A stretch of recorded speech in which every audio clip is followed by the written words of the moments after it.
Hello दोस्तों, मैं आज आप लोगों को photo electric effect and it's Einstein explanation बताऊंगा। तो शुरू करते हैं वीडियो को। फोटो इलेक्ट्रिक इफेक्ट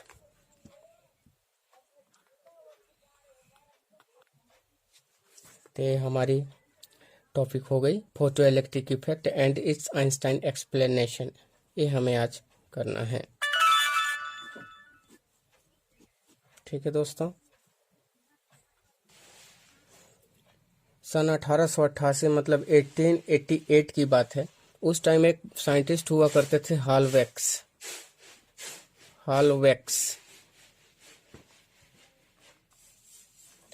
सन 1888 में एक हॉलवेक्स नाम के साइंटिस्ट हुआ करते थे।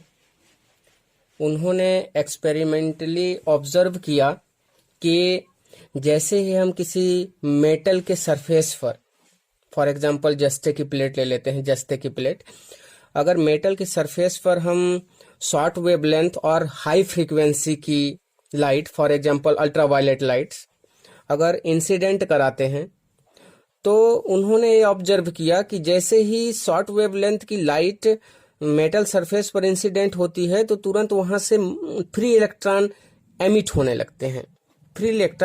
लगते हैं। और उन इलेक्ट्रॉन्स को उन्होंने क्या कहा था, मान लो ये मेटल है, क्या है, मेटल है, और यहाँ से हम शॉर्ट वेवलेंथ की अगर लाइट इंसिडेंट कराते हैं तो यहाँ से क्या होते हैं, मेटल में क्या होते हैं, मुक्त इलेक्ट्रॉन होते हैं, मतलब फ्री इलेक्ट्रॉन्स होते हैं। तो जैसे ही शॉर्ट वेवलेंथ और हाई फ्रीक्वेंसी की लाइट इंसिडेंट होती है on the surface of the metal, then from surface क्या होने लगेगा, फ्री इलेक्ट्रॉन इजेक्ट होने लगेंगे, फ्री इलेक्ट्रॉन एमिट होने लगते हैं, उन्होंने ये कहा था। और इस इलेक्ट्रॉन को जो एमिट हुआ था, उस इलेक्ट्रॉन को हॉलवेक्स ने कह दिया था कि ये फोटो इलेक्ट्रॉन है। क्या है, फोटो इलेक्ट्रॉन कह दिया था। और ये जो जैसे लाइट, शॉर्ट वेवलेंथ की लाइट इस मेटल सरफेस पर इंसिडेंट होती है, इंसिडेंट होने के तुरंत बाद फ्री इलेक्ट्रॉन्स एमिट होने लगते हैं। इस टोटल फिनोमिना को उन्होंने क्या कह दिया था, इस टोटल घटना को क्या कह दिया था, this is known as photo electric effect. इस फिनोमिना को उन्होंने क्या कह दिया था, फोटो इलेक्ट्रिक इफेक्ट।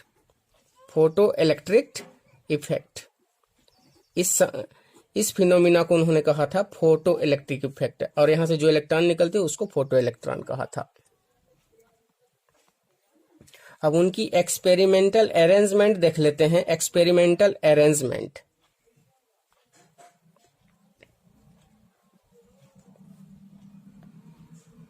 अब हम देखते हैं प्रायोगिक व्यवस्था, एक्सपेरिमेंटल अरेंजमेंट, उन्होंने कैसे अरेंजमेंट किया हुआ था। तो हम देख लेते हैं यहाँ पे कि उन्होंने एक जस्ते की प्लेट लिया हुआ था, जस्ते की प्लेट ए, जिसको मैं नाम दे देता हूँ ए, और एक अन्य मेटल, मतलब डिफरेंट मेटल की एक जाली ली हुई थी उन्होंने, और उसको कहा था बी। और इस तरीके से इसको गैल्वेनोमीटर से होते हुए उन्होंने एक बैटरी से कनेक्ट कर दिया था। एक गैल्वेनोमीटर है, एक बैटरी से कनेक्ट कर दिया था, माइनस प्लस। और उन्होंने ये किया था कि जो इलेक्ट्रोड बी है, उस इलेक्ट्रोड बी को उन्होंने पॉजिटिव टर्मिनल से, बैटरी की पॉजिटिव टर्मिनल से, मतलब पॉजिटिव पोटेंशियल पे रखा हुआ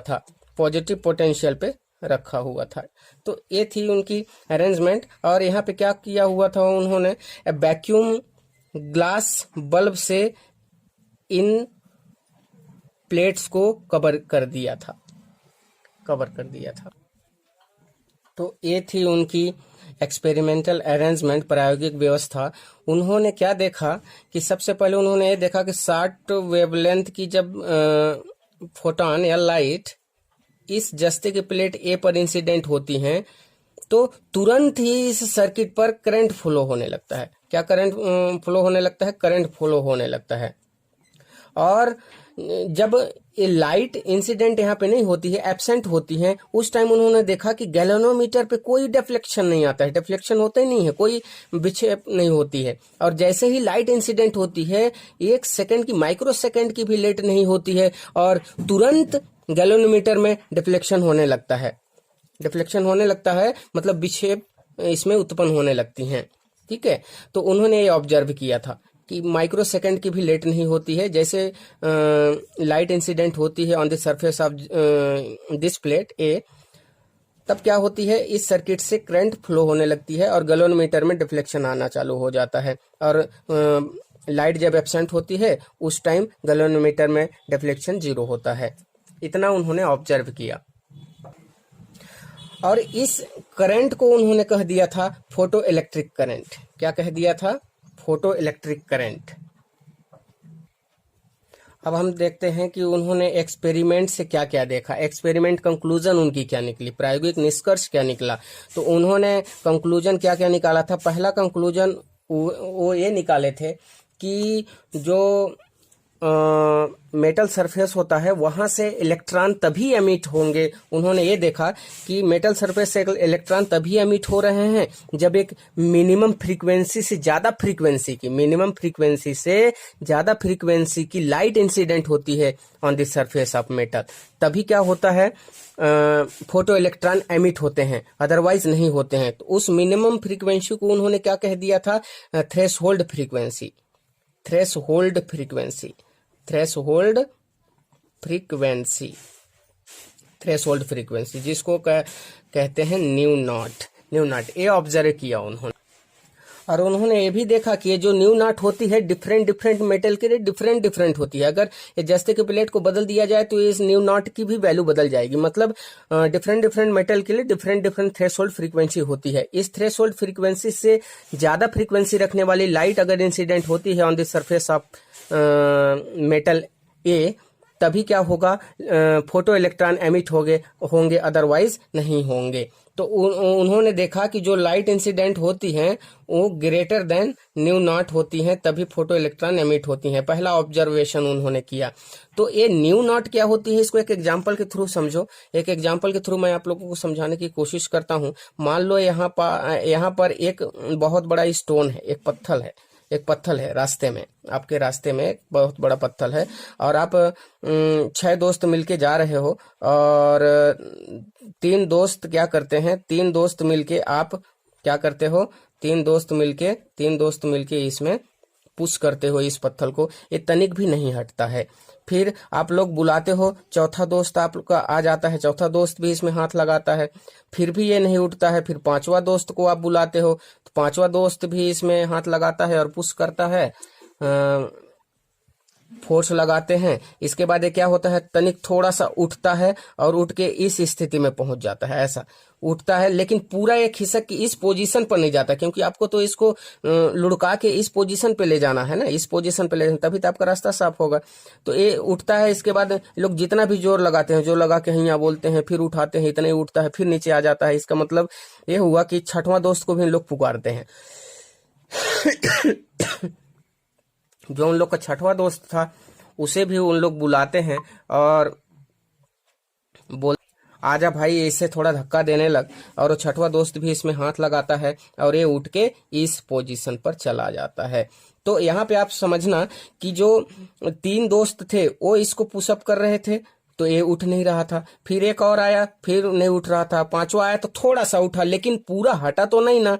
और जैसे ही 6वां आया तुरंत एक खिसक के इस पोजीशन पे चला गया। इसका मतलब ये हुआ कि इस स्टोन को इस पोजीशन से इस पोजीशन में ले जाने के लिए मिनिमम रिक्वायरमेंट कितने परसेंट की थी? 6% की थी। ठीक है, तो इसी प्रकार से यहाँ से फोटो इलेक्ट्रॉन निकालने के लिए मिनिमम फ्रीक्वेंसी की रिक्वायरमेंट क्या होती है? New not. उस मेटल के लिए स्पेसिफिक फ्रीक्वेंसी होती है न्यू नॉट। इससे ज्यादा फ्रीक्वेंसी की जैसे ही लाइट इंसिडेंट होगी फोटो इलेक्ट्रॉन एमिट होगी, अन्यथा नहीं होगी। जैसे यहाँ पे 5 दोस्त मिलके इसका धक्का दे रहे थे लेकिन यहाँ से हट नहीं रहा था। जैसे 6वां आया ये चला गया, तो ये 6वां क्या हुआ, ये 6 मिलके क्या हो गए, ये मिनिमम रिक्वायरमेंट हो गए, ये थ्रेशोल्ड कहलाएंगी। उसी प्रकार से यहाँ पे थ्रेशोल्ड फ्रीक्वेंसी होती है।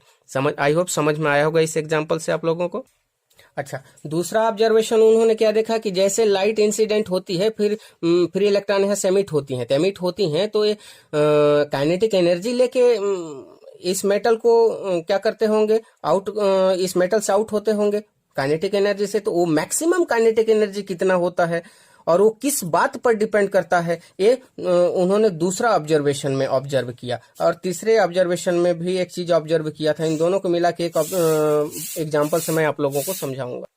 तो आप यहाँ पे देखना कि दूसरा ऑब्जर्वेशन उन्होंने क्या देखा कि kinetic energy, maximum kinetic energy उस एमिशन इलेक्ट्रॉन की जो एमिट हो रही है यहाँ से, जो फ्री इलेक्ट्रॉन, उस इलेक्ट्रॉन की मैक्सिमम काइनेटिक एनर्जी किस बात पर डिपेंड कर रही है। तो उन्होंने देखा कि वो depend only on frequency of incident light, not depend on intensity. मतलब वो maximum kinetic energy of emission electron सिर्फ और सिर्फ फ्रीक्वेंसी पर डिपेंड करती है, न कि इंटेंसिटी पर। फ्रीक्वेंसी पर डिपेंड करती है, इंटेंसिटी पर डिपेंड नहीं करती है। और उन्होंने दूसरा बात क्या देखा कि नंबर ऑफ एमिशन इलेक्ट्रॉन, मतलब इस मेटल सरफेस से जैसे फोटॉन यहाँ इंसिडेंट होती हैं, फिर यहाँ से 4 फोटो इलेक्ट्रॉन निकलेंगे, 4, 5, 6, 100, 1000, कितने फोटो इलेक्ट्रॉन यहाँ से एमिट होंगे, वो किस बात पर डिपेंड करती है। तो उन्होंने देखा कि वो नंबर ऑफ एमिशन इलेक्ट्रॉन सिर्फ और सिर्फ इंटेंसिटी पर डिपेंड करती है और ना कि फ्रीक्वेंसी पर। फ्रीक्वेंसी पर डिपेंड नहीं करती है, इंटेंसिटी पर डिपेंड करती है। Depends only on intensity of incident light, not depend on frequency. इसे एक उदाहरण के द्वारा समझते हैं, एक उदाहरण के द्वारा समझते हैं। जो सेकेंड और थर्ड ऑब्जर्वेशन था हॉलवेक्स का, उसे मैं एक एग्जांपल के थ्रू समझाता हूं। मान लो यहाँ पे आपके पास एक बस है, क्या है, एक बस है आपके पास, और यहाँ पे एक इंस्टीट्यूट है, और आप क्या कर रहे हो, ये इंस्टीट्यूट डिमांड किया है आपसे कि आपको 50 स्टूडेंट्स लेके आने हैं, और एक स्टूडेंट्स की किराया समझ लो 5 रुपए है। अब आप क्या करते हो कि इस 50 स्टूडेंट्स को आप यहाँ बैठाते हो, आप 50 स्टूडेंट्स को बस में बैठाते हो, और 50 स्टूडेंट्स को आप बस में तो बैठा लेते हो, ठीक है, 50 स्टूडेंट्स को आप बस में बैठा लेते हो, आप 50 स्टूडेंट्स को बस में बैठा लेते हो, लेकिन आपको 25 बच्चों को ले जाने भर के किराया आपके पास है। 25 बच्चों को ले जाने भर के किराया है, तो 25 लोग को आप उतार देते हो, आधा ही बच्चों को ले जा पाते हो। तो आप ये बताओ कि इस इंस्टीट्यूट को 50 बच्चों की रिक्वायरमेंट है, 50 स्टूडेंट्स की रिक्वायरमेंट है, आप 25 स्टूडेंट्स ले जाओगे तो इसकी जो डिमांड है फुलफिल तो नहीं होगा। इसकी रिक्वायरमेंट तो 50 स्टूडेंट्स की है, आप 25 स्टूडेंट्स ले जाओगे, इसकी रिक्वायरमेंट फुलफिल नहीं होगा। इसका मतलब हुआ कि 25 स्टूडेंट्स जो है वो इसकी रिक्वायरमेंट को फुलफिल नहीं कर पाएगा। इसका मतलब ये हुआ कि आपकी जो इंटेंसिटी है वो 25 बच्चों को ले जाने की है। इसका मतलब ये हुआ कि इंटेंसिटी किसको डिफाइन कर रहा है, नंबर ऑफ स्टूडेंट्स को, कि 25 बच्चों के ले जाने भर का पैसा है तो हम 25 को ही ले जा पाएंगे। इसका मतलब ये हुआ कि यहाँ पे देखो कि नंबर ऑफ एमिशन इलेक्ट्रॉन किस पर डिपेंड करेगी, इंटेंसिटी पर। जैसे यहाँ पे क्या कर रहा है, आपका पैसा इस बात पर डिपेंड कर रहा है, नंबर ऑफ स्टूडेंट्स किस बात पर डिपेंड कर रहा है, आपके पास पैसे कितने हैं, मतलब इंटेंसिटी कितनी है आपके पास कि कितने बच्चे ले जा पाओगे। इसी प्रकार से यहाँ पे नंबर ऑफ एमिशन इलेक्ट्रॉन कितने एमिट होंगे वो किस बात पर डिपेंड करेंगे, इंटेंसिटी पर। फ्रीक्वेंसी पर डिपेंड नहीं करेगी, क्योंकि यहाँ पे फ्रीक्वेंसी तो 50 है। देखो यहाँ पे भी देखोगे तो बच्चे तो 50 हैं, लेकिन आप ले जा कितने पा रहे हो, 25, क्योंकि आपकी इंटेंसिटी उतनी नहीं है कि 50 बच्चों को ले जा पाओ, क्योंकि 25 बच्चों का ही किराया आपके पास है। तो आई होप ये नंबर ऑफ एमिशन इलेक्ट्रॉन आपको समझ में आ गया होगा। अब दूसरी बात देखो, मान लो आपके पास यहाँ पे 50 बच्चों को ले जाने भर का या फिर 60 बच्चों को ले जाने भर का पैसा है, इंटेंसिटी आपके पास है, लेकिन बच्चे ही आपको 50 मिले ही नहीं।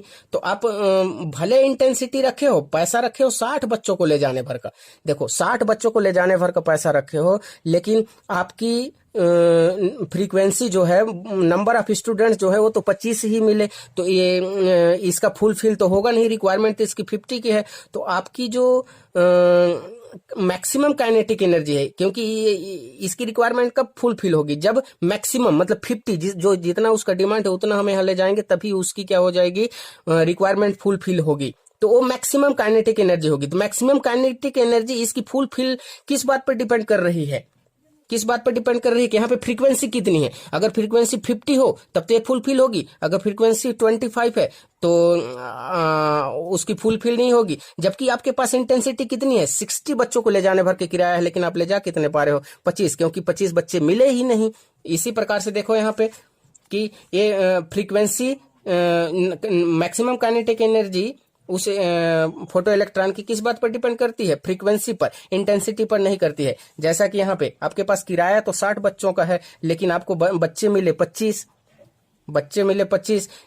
तो यहाँ पे जो मैक्सिमम इसकी डिमांड है वो किस बात पर डिपेंड कर रही है, नंबर ऑफ, उस किस बात पर डिपेंड कर रही है, फ्रीक्वेंसी पर, मतलब नंबर ऑफ स्टूडेंट्स पर। उसको तो 50 ही चाहिए। तो आप समझ गए होंगे, आई होप समझ गए होंगे इस एग्जांपल से कि जो मैक्सिमम काइनेटिक एनर्जी होगी वो फ्रीक्वेंसी पर डिपेंड करती है, ना कि इंटेंसिटी पर, और नंबर ऑफ एमिशन इलेक्ट्रॉन होती हो किस पर डिपेंड करते हैं, इंटेंसिटी पर, ना कि फ्रीक्वेंसी पर। इस एग्जाम्पल से आपको बहुत अच्छे से समझ में आया होगा। और चौथा पॉइंट उन्होंने क्या ऑब्जर्व किया, उन्होंने ऑब्जर्व किया कि जैसे मेटल सरफेस पर लाइट इंसिडेंट होती है, माइक्रोसेकंड की भी लेट नहीं होती है, तुरंत फोटो इलेक्ट्रॉन क्या होते हैं, एमिट होने चालू हो जाते हैं। सडनली क्या होते हैं, सडनली फोटो इलेक्ट्रॉन क्या होते हैं, फोटो इलेक्ट्रॉन एमिट होते हैं। ठीक है, एमिट होते हैं, कोई लेट नहीं करते हैं, ये उन्होंने देखा। इन्होंने ये सब तो प्रैक्टिकली ऑब्जर्व किया। अब एक्चुअली में क्या हुआ, हॉलवेक्स तो उस जमाने के थे जिस जमाने में मैक्सवेल साहब लोग हुआ करते थे। तो मैक्सवेल की जो विद्युत चुंबकीय तरंग सिद्धांत था, इलेक्ट्रोमैग्नेटिक वेव प्रिंसिपल थी, उसी के हेल्प से हॉलवेक्स ने इस एक्सपेरिमेंट को, फोटो इलेक्ट्रिक इफेक्ट को समझाने की कोशिश किए। ठीक है, समझाने की कोशिश किए।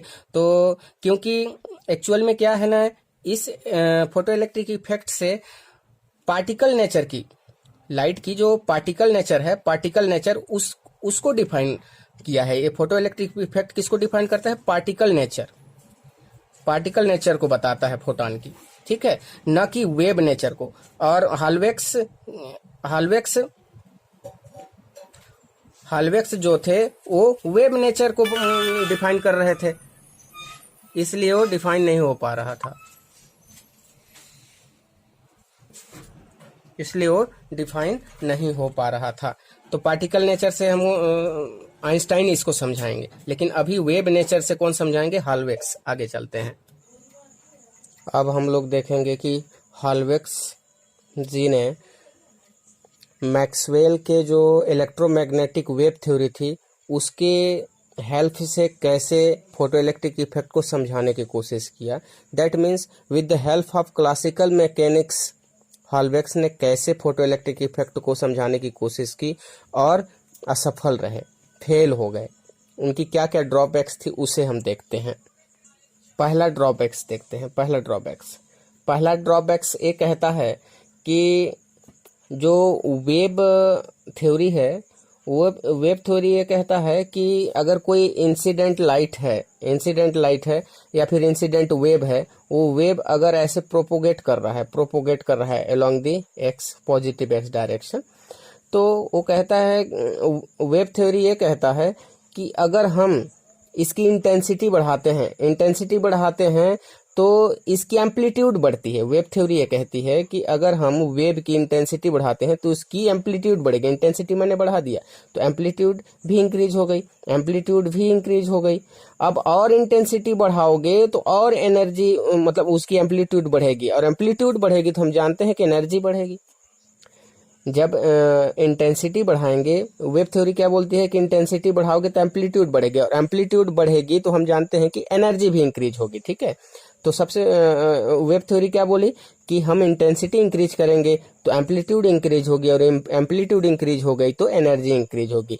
तो इससे क्या पता चलता है, वेव थ्योरी क्या कहना चाहता है कि जो मेटल सरफेस है वहां से जो इलेक्ट्रॉन निकलेंगी, अगर उनकी इंटेंसिटी, जो इंसिडेंट फोटोन थी, उनकी अगर इंटेंसिटी हम बढ़ाते जाएं तो जो मेटल सरफेस है वहां से जो इलेक्ट्रॉन निकलेंगे उनकी एनर्जी बढ़ेगी। और हमने प्रैक्टिकल मतलब हॉलवेक्स ने प्रैक्टिकल में क्या देखा कि ये सर्वथा इसके अपोजिट है। इलेक्ट्रॉनों की जो एनर्जी है, जो फोटो इलेक्ट्रॉन है उनकी एनर्जी जो है वो इंसिडेंट लाइट की इंटेंसिटी पर डिपेंड ही नहीं करती है। तो इंटेंसिटी इंक्रीज करने से एनर्जी कहाँ से इंक्रीज होगी? तो ये जस्ट अपोजिट आया, जो प्रैक्टिकल रिजल्ट थी उसके जस्ट अपोजिट आया। और यहाँ पे with the help of electromagnetic theory हॉलवेक्स फेल हो गए, इस फोटो इलेक्ट्रिक इफेक्ट को नहीं समझा सके। ये उनकी पहली ड्रॉबैक्स थी। दूसरी ड्रॉबैक्स देखते हैं। दूसरी ड्रॉबैक्स ये कहता है कि जो इलेक्ट्रोमैग्नेटिक वेव थ्योरी है, इलेक्ट्रोमैग्नेटिक वेव थ्योरी ये कहती है कि अगर इंसिडेंट लाइट की इंटेंसिटी इतनी है कि वो मेटल सरफेस से, इंसिडेंट लाइट की इंटेंसिटी इतनी है कि वो मेटल सरफेस से फोटो इलेक्ट्रॉन एमिट करने के लिए सफिशिएंट एनर्जी प्रोवाइड कर सके, तो उसकी फ्रीक्वेंसी कुछ भी हो, फोटो इलेक्ट्रॉन एमिट होने चाहिए, कहता है। कौन कहता है? मैक्सवेल की इलेक्ट्रोमैग्नेटिक थ्योरी कहता है, इलेक्ट्रोमैग्नेटिक वेव थ्योरी कहता है कि अगर इंसिडेंट लाइट की इंटेंसिटी इतनी है कि वो फोटो इलेक्ट्रॉन को मेटल सरफेस से एमिट करने के लिए सफिशिएंट हो, तो उसकी फ्रीक्वेंसी कितनी भी हो वो इस बात पर डिपेंड नहीं करेगी और यहाँ से फोटो इलेक्ट्रॉन एमिट होंगे, ऐसा बोलता है। लेकिन हमने क्या देखा है, प्रैक्टिकल में क्या देखा है कि फोटो इलेक्ट्रॉन एमिट होने के लिए एक मिनिमम फ्रीक्वेंसी न्यू नॉट से अधिक फ्रीक्वेंसी रखने वाला फोटॉन ही इंसिडेंट होना चाहिए इस मेटल सरफेस पे, तभी यहाँ से क्या होंगे फोटो इलेक्ट्रॉन एमिट हो पाएंगे। तो यहाँ पर भी वो फेल हो गए, ड्रॉबैक्स उनकी ये थी। अब तीसरा ड्रॉबैक्स उनका क्या था कि इलेक्ट्रोमैग्नेटिक वेव थ्योरी ये कहता है कि जो मेटल सरफेस पर जैसे लाइट इंसिडेंट होती है, तो मेटल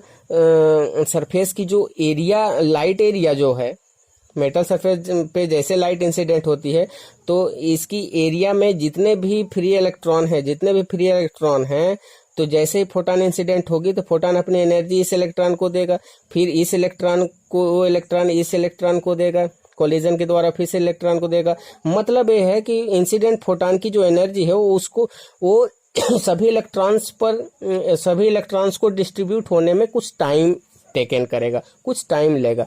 लेकिन प्रैक्टिकल में क्या इलेक्ट्रोमैग्नेटिक वेव थ्योरी क्या कहता है कि कुछ टाइम लेगा, तो जैसे लाइट इंसिडेंट होगी इसके बाद कुछ समय बाद, मतलब कुछ सेकंड बाद, कुछ मिनट बाद यहाँ से फोटो इलेक्ट्रॉन एमिट होने चाहिए, इलेक्ट्रोमैग्नेटिक वेव थ्योरी ये कहती है। लेकिन प्रैक्टिकल रिजल्ट में हमने क्या देखा कि जैसे लाइट यहाँ इंसिडेंट होती है, माइक्रो सेकंड की भी देरी नहीं होती है, लेट नहीं होती है, और यहाँ से फोटो इलेक्ट्रॉन एमिट होने लग जाते हैं। तो ये उनकी तीसरी ड्रॉबैक्स थी, जो कि वो फोटो इलेक्ट्रिक इफेक्ट को नहीं समझा पाए।